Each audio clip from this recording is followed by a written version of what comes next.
Tadi yang apa? Yang ni sama. Yang satu sikit Nur lah. Yang warna Millennium Jet tu. Ini V-Spec tu. Ini V-Spec tu. Bang boleh review sikit? Boleh. Apa? Kita tengok owner review sendiri.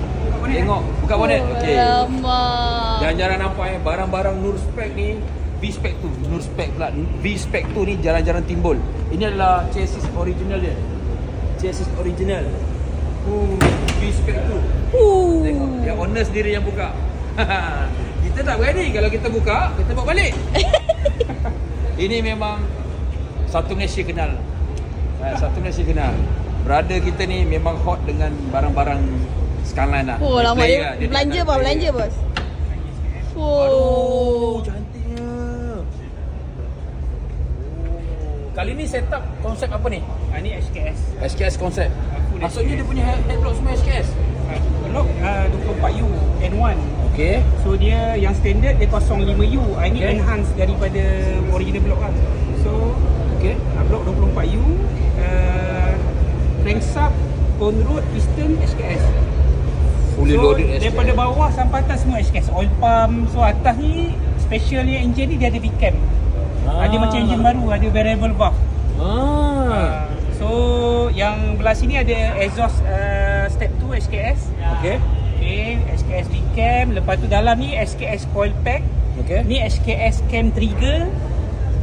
Ni dia punya yang part-part dia lah. Lepas tu dia full titanium lah by AP design. Untuk RB26 dia sepatutnya dia tak ada yang power valve macam ni kan? Dia tak ada. Yang ini dia dah jadi macam kereta moden lah. Kita pasang dia variable valve.